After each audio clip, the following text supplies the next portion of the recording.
प्यारे विद्यार्थियों, आइए आज करते हैं chapter number 5 data handling. Data handling में सबसे पहले आपको जानकारी होनी चाहिए कि डाटा क्या होता है।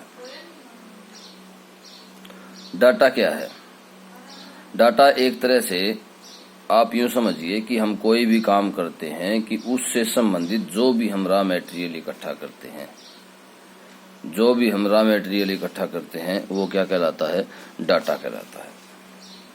मैं एक एग्जांपल देता हूं कि जैसे एक क्लास में हम टोटल स्टूडेंट्स का मैथमेटिक्स का रिजल्ट इकट्ठा करते हैं कि पर हेड कि एक बच्चे पे फर्स्ट रो नंबर वाइज इकट्ठा करते हैं या नेम वाइज इकट्ठा करते हैं, और वो एक हम इकट्ठा करके लिख लेते हैं या कैसे भी रिप्रेजेंट करते हैं। वो क्या है? सारा वो डाटा है। तो आइए उसके बाद डाटा को कैसे रिप्रेजेंट किया जाता है, ग्राफिकली कैसे रिप्रेजेंटेशन की जाती है डाटा की।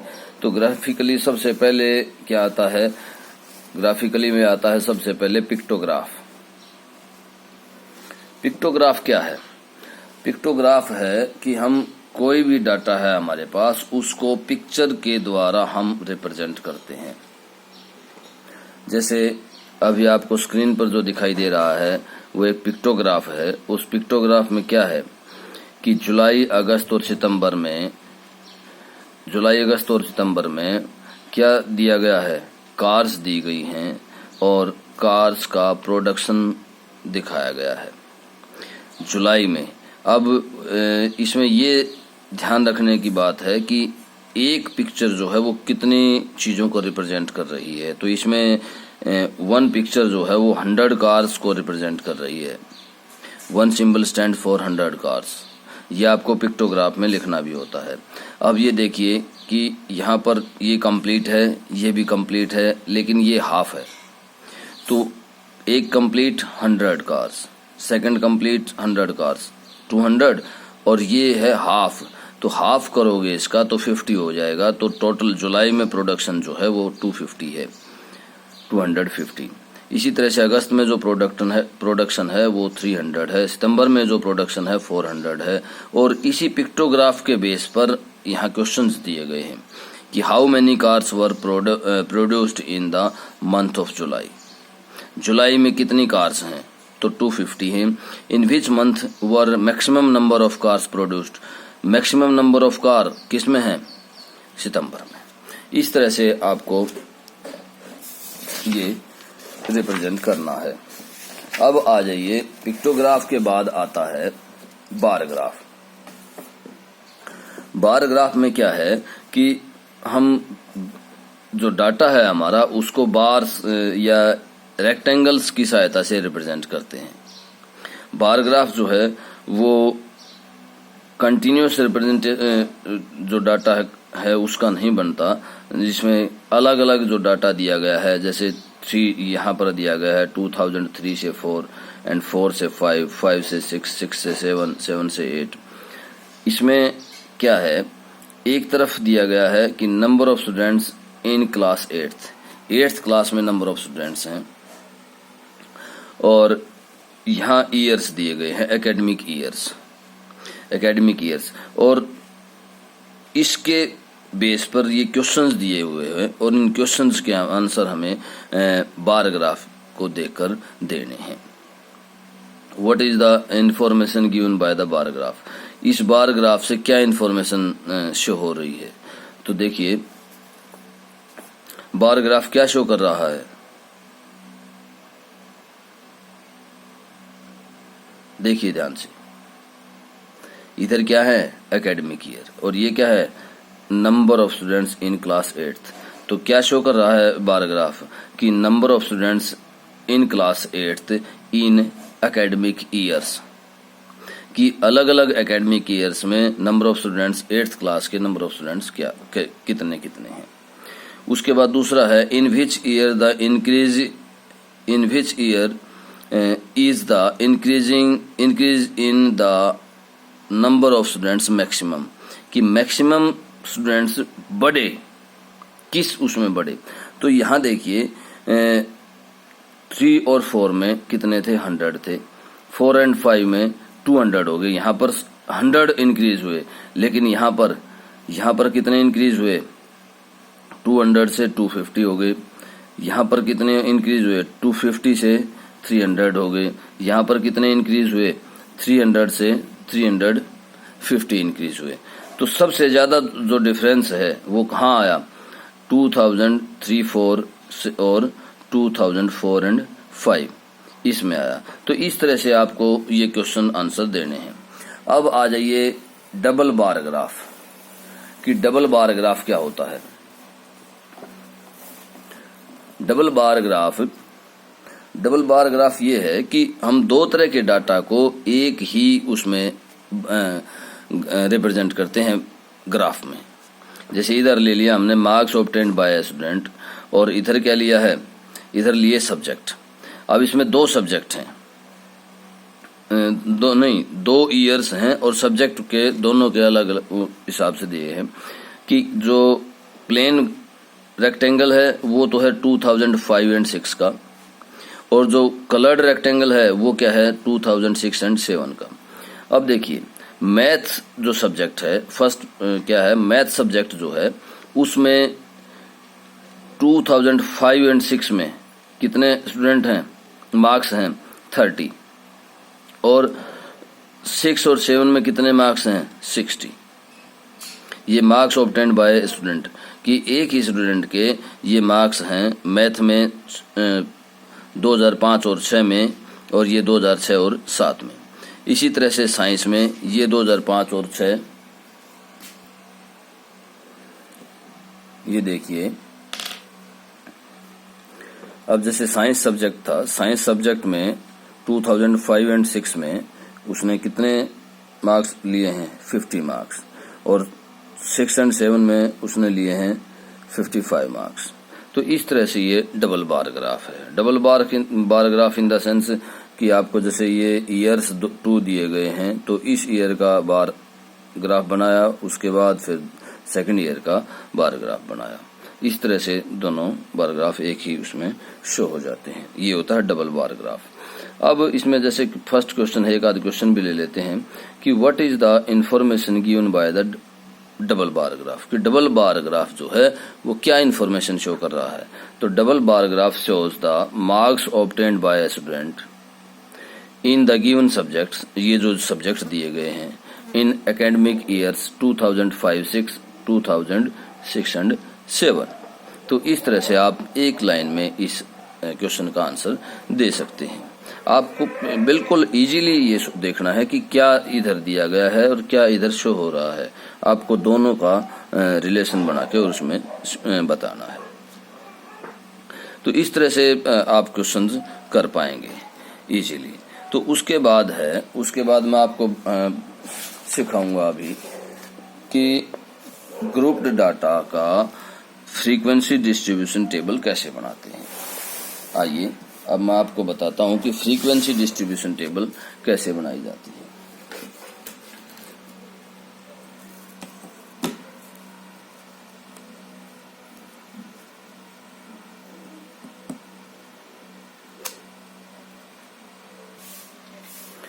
चलिए आइए, ये टेलीमार्क्स और फ्रीक्वेंसी तो एक्सरसाइज के बीच में जो क्वेश्चन आएंगे ना उनमें ही करेंगे। अब एक्सरसाइज पे आते हैं। एक्सरसाइज 5.1।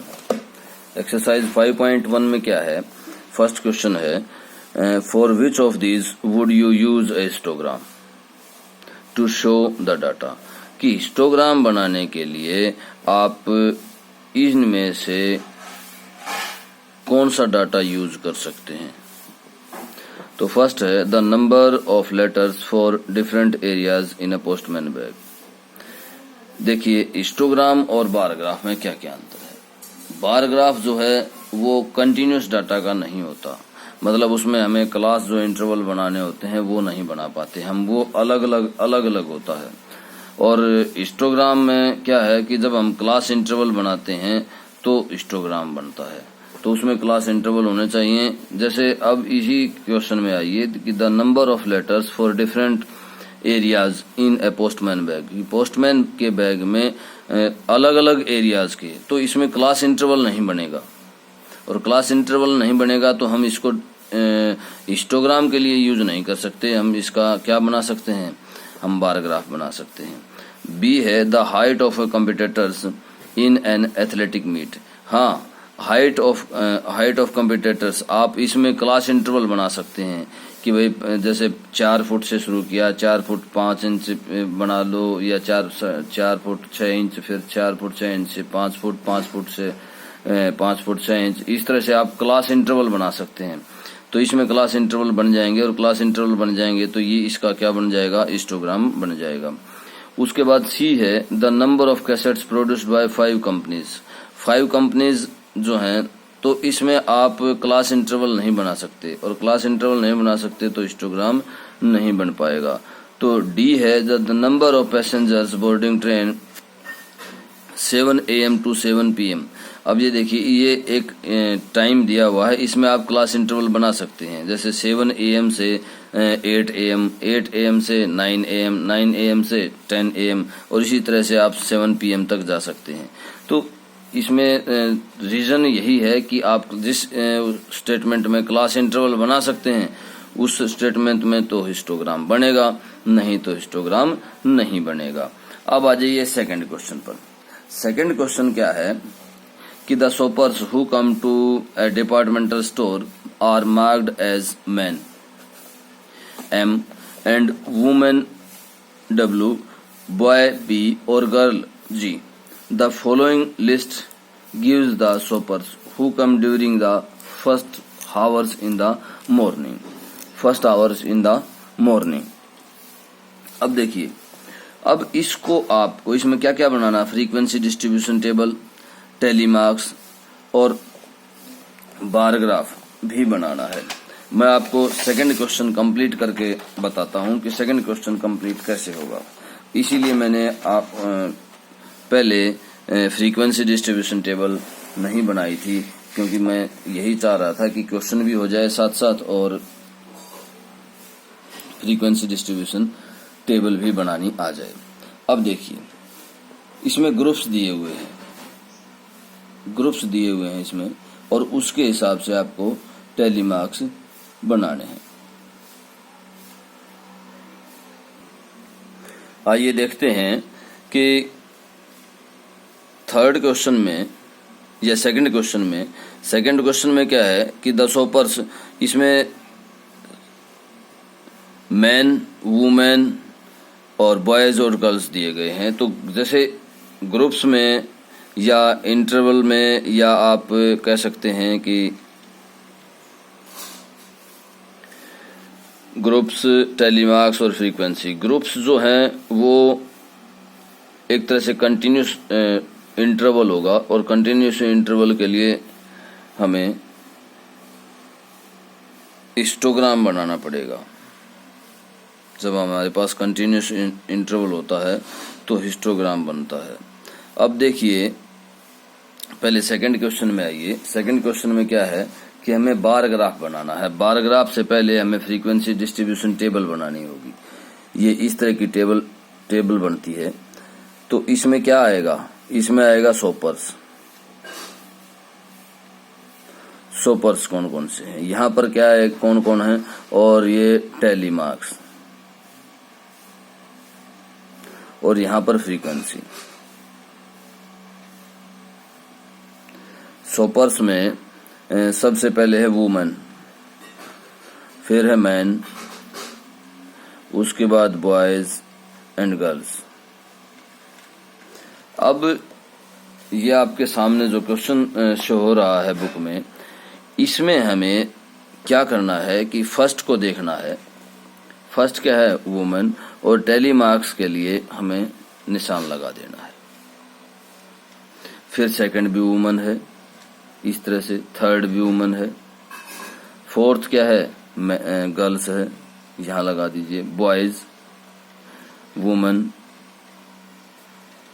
फिर वुमेन है। तो जब 4 हो गए और पांचवा यहाँ से यहाँ लगता है। यहाँ पर ये ध्यान रखने योग्य बात है, कुछ बच्चे ऐसे लगा देते हैं यूं, जो कि गलत है। हमेशा क्या किस तरह से शो करना है, 5 को 1 2 3 4 और 5, इस कोने से लेकर इस कोने तक, ये ध्यान रखना है यहाँ पर। और इस तरह से मैं इसको कंप्लीट कर लेता हूँ। कंप्लीट इसमें वुमेन है 1 2 3 4,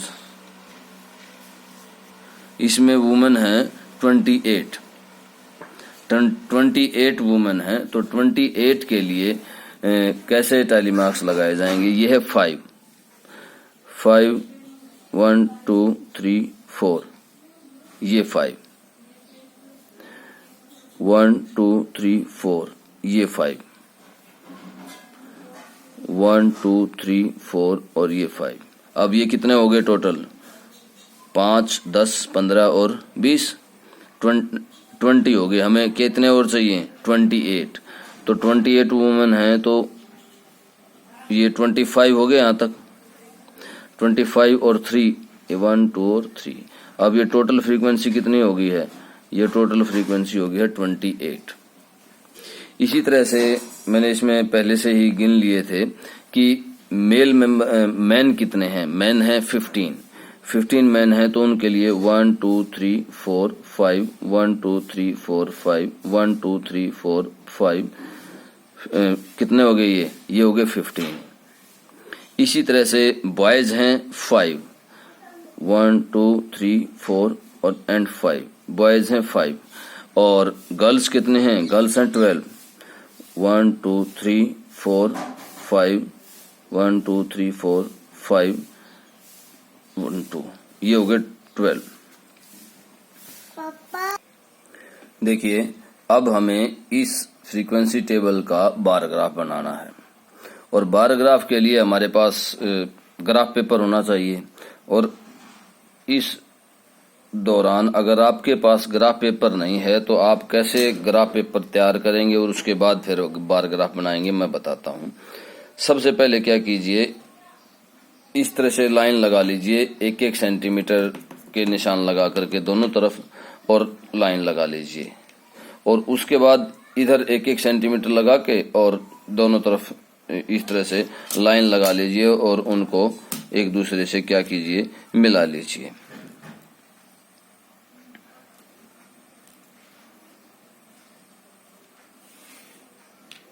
इस तरह से मिला लीजिए।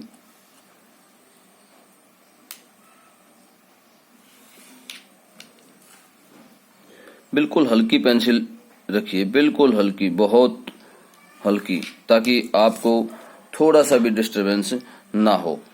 इस तरह से बिल्कुल हल्की और पूरा कंप्लीट कर लीजिए इसको। देखिए, इस तरह से आप बिल्कुल स्क्वायर खाने लगा लीजिए। आइए अब देखते हैं कि ये हमारा ग्राफ तैयार हो गया है। और ग्राफ तैयार होने के बाद अब इसके ऊपर बार ग्राफ कैसे बनाएंगे।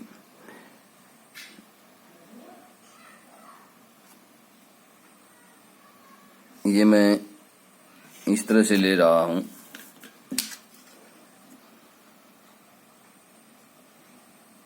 ये ग्राफ तैयार करने के लिए हमने एक मेन एक्सिस कह सकते हैं आप, इस तरह से लिए। अब हमारे पास बार ग्राफ के लिए सबसे पहला क्या है? वुमेन है। हम यहाँ पर वुमेन लेते हैं, ये 0। यहाँ पर मैं ले लेता हूँ 5 ले लेता हूँ। हमें यहाँ पर ये अंदाज़ा लगाना है कि हमें जो फ्रीक्वेंसी है वो कितनी लेनी है, लेकिन वो कंटिन्यूस लेनी है। अगर 5 यहाँ ले लूँ, 5 10 15 20 25, यस, मैं ये जो है 5 ले लेता हूँ।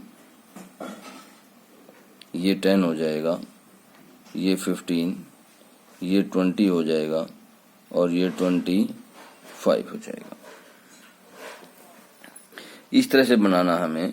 अब जो आपके पास बार अगर ग्राफ है तो बार ग्राफ बनाने में बहुत आसानी हो जाती है, क्योंकि ये हमारे पास हैं, इनके बीच में आपको 5 या 10 खाने मिलेंगे। सबसे बढ़िया रहता है कि एक इसमें, इस खाने में 10 100 10 इंटू 10, 10 इस तरफ और 10 इस तरफ, मीन्स 100 स्मॉल बॉक्सेस हों एक बॉक्स में। तो वो ग्राफ ले लीजिए अगर आपके पास अवेलेबल हो जाए तो, और अगर ग्राफ अवेलेबल नहीं होता है तो इस तरह से बना लीजिए। मैंने यहाँ पर ले लिए। अब इसमें क्या दिक्कत आएगी कि आप जब 28 शो करेंगे तो 25 का आपके पास साइन होगा, चिन्ह होगा, और फिर 25 के बाद हमारे पास होगा 30 का। अगर 1 2 3 4 5 लेंगे तो आपका ग्राफ बहुत लंबा हो जाएगा, बहुत दूर तक जाएगा। उसके लिए आपको काफी बड़ा पेपर चाहिएगा। अब ये यहाँ से हमने 5 से शुरू किया, 5, 10, 15, 20, 25, 30। अब देखिए 28 अगर हम शो करेंगे तो 28 हमें अंदाजे से शो करना पड़ेगा, और अगर इसमें हमारे पास लाइनिंग्स हैं जो स्मॉल बॉक्सेस बने हुए हैं तो आप उसमें 28 गिनकर अच्छी तरह से बिल्कुल फिक्स शो कर सकते हो। अब देखिए वुमेन के लिए मैं ये जो बॉक्स है यहाँ से यहाँ तक का, मैं इसको वुमेन के लिए बनाता हूँ। उसके बाद मैन के लिए, ये मैन के लिए लेता हूँ, उसके बाद बॉय के लिए लेता हूँ ये, और उसके बाद क्या लेता हूँ, गर्ल्स के लिए। अब आपको कुछ चीजों का ध्यान रखना है जो मैं आपको टाइम टू टाइम बताऊंगा अभी। अब देखिए वुमेन के लिए कितना फ्रीक्वेंसी है, 28 मीन्स ये यहाँ तक आएगा। तो आपको इस तरह से इसको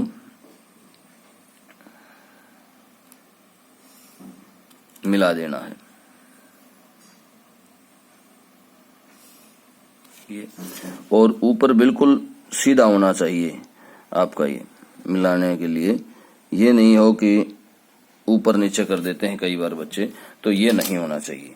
हाँ, आप इसके ऊपर लिख सकते हैं, यहाँ पर 28 लिख सकते हैं। आप खाने में भी लिख सकते हैं 28, लेकिन इसको इस तरह से आप कर सकते हैं। हाँ, अच्छा लगने के लिए आप इसमें कलर भी कर सकते हैं, आप इसमें कलर भी भर सकते हैं इस तरह से कंप्लीट। लेकिन ये ध्यान रहे कि कलर बाहर ना निकले कहीं से भी आपका कलर जो है वो बाहर नहीं निकलना चाहिए, ना ही नीचे निकलना चाहिए, ना ही ऊपर। ये कलर करने का तरीका होता है वो भी देख लीजिए कि एक तरफ से चालू कीजिए, दूसरी तरफ आगे तक ले जाइए ताकि बाहर ना निकले कुछ भी। इस तरह से आप इसको कर सकते हैं। इस तरह से आप इसको बनाएंगे। ये 28 और ये क्या है, ये 15 है, और ये कितना है, 5 है, और ये है 12, और ये हमारे पास बार ग्राफ बन गया। बार ग्राफ में यहाँ पर